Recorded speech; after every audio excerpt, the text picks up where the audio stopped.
How you doing, guys? This is Eric from rulethewasteland.com, and this video is about 4 signs that the US is very close to an economic collapse.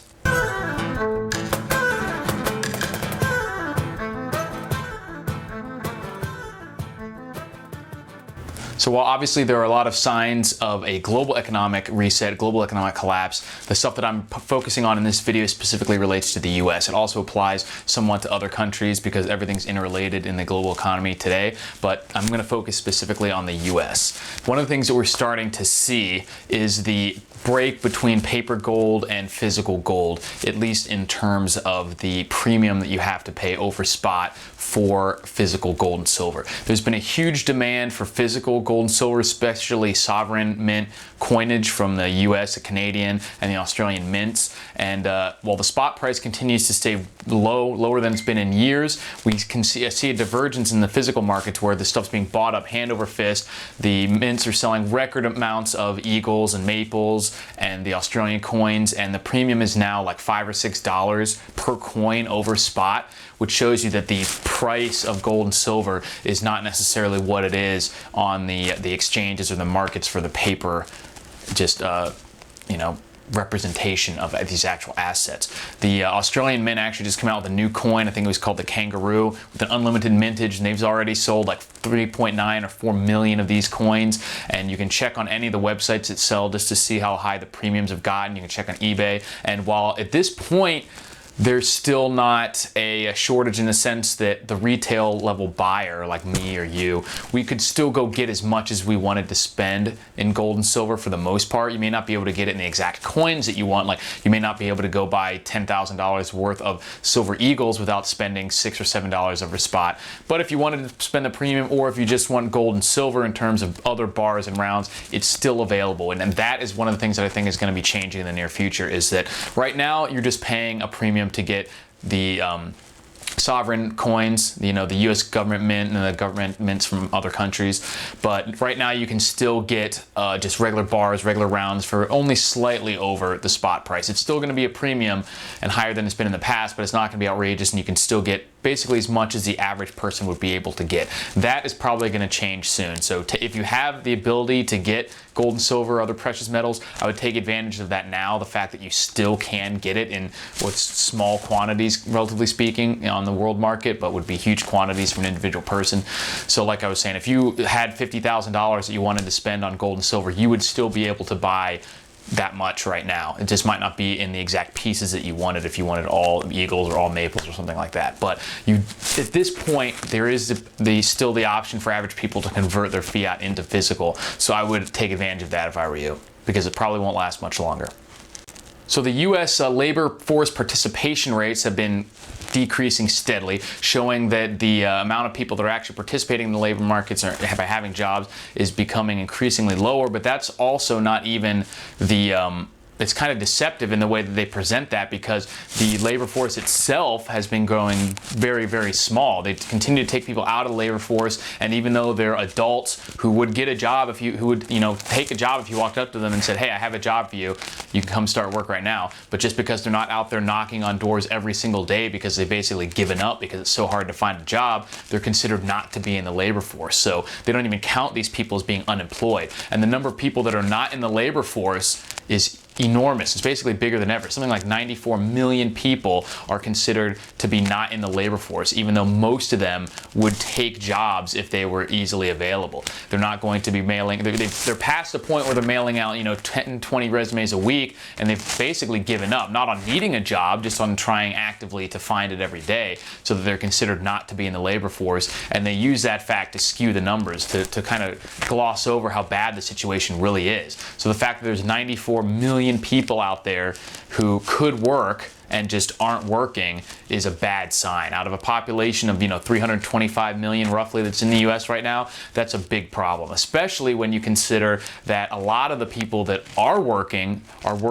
part-time jobs, or they're underemployed and things like that. So the situation is extremely bad. If they counted unemployment rates the way they did back in the Great Depression, it would be probably about as bad as it was in the Great Depression. We have soup lines that are being hidden behind the internet and computers. You don't have to go down and stand in line anymore to get your food stamps. If you did, this country would look entirely different, and people would not be able to hide the fact or pretend that we're not in a huge economic crisis right now that's only getting worse. Well, there have been signs of economic crisis for many years, at least a decade. Things have been getting worse and worse. You've been, for the most part, seeing the large financial entities sort of gloss over, ignore the fact, just kind of talk past it, not really pay attention or admit that there's any real problems, talk about green shoots and all this stuff and double dip recessions and all this to kind of hide the fact that we've just been in one giant ongoing crisis. It's continually getting worse. But now it's getting so bad and everything's getting so impossible to cover up that you're seeing major financial entities like the IMF and the UN start to finally admit that there are real problems with the global economy, and specifically in the US. You're starting to see people make these admissions from bond fund managers and billionaires, and all sorts of financial experts are finally starting to come out and admit that there's a problem, which doesn't make there a problem. The problem is already there, but when you're starting to see these people stop even pretending that the economy is great again, we're really close to something getting really bad, because these people have a vested interest in things appearing to be going well for the most part. The news agencies, the financial companies and financial organizations, and these rich people that are very invested in the status quo have an interest in keeping things looking good. So when they've come out and say that things, or admit that things aren't going well, things have got to be really bad. So keep an eye on that. There's some good articles on Zero Hedge and Economic Collapse blog that I'll link on rulethewasteland.com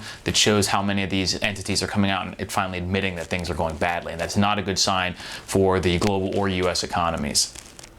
Now, potentially the most damaging thing for the U.S. economy specifically, and one of the main reasons why we will probably see a major economic collapse in the U.S. within the next few years, is the demise of the petrodollar supremacy on the global markets. For decades, the U.S. dollar has been used as a global method of exchange, primarily for oil, and it's been used for many other things as well, and trade between countries, unilateral trade, bilateral trade, all that stuff, so that when two countries are engaged in a business operation, you don't have to convert all your money back and forth. You choose one. This has basically been the US dollar, has been the global reserve currency for many decades, and you're finally starting to see that supremacy challenged. Just like I mentioned with the overall state of the economy, you heard whispers about things for a few years, but now these countries like Saudi Arabia, Russia, Brazil, China, India, not only have they been saying that, oh, maybe one day we're going to probably have to start move away from the dollar, they're actively taking steps to move away from the dollar.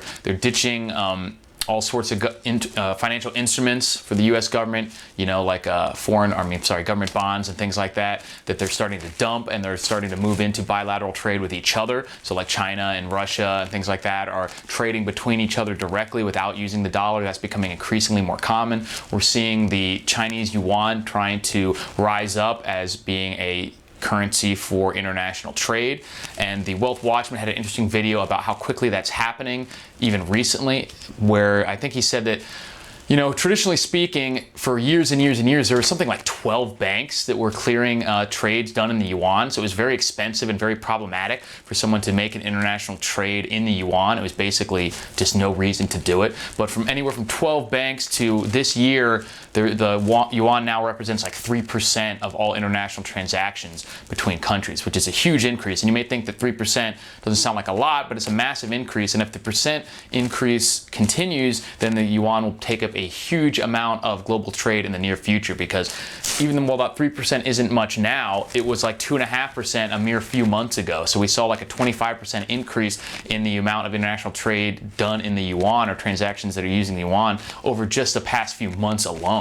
So if that trend continues at all, it could be at a 10, 20, 30% of international trade in a very short period of time. And it's hard to tell exactly at what point that will be the death knell for the dollar. I mean, obviously, if international trade is being done 60-70% in other currencies, there will be absolutely no reason to use the dollar for the most part. They'll finally be able to abandon it, which would be absolutely catastrophic for the U.S.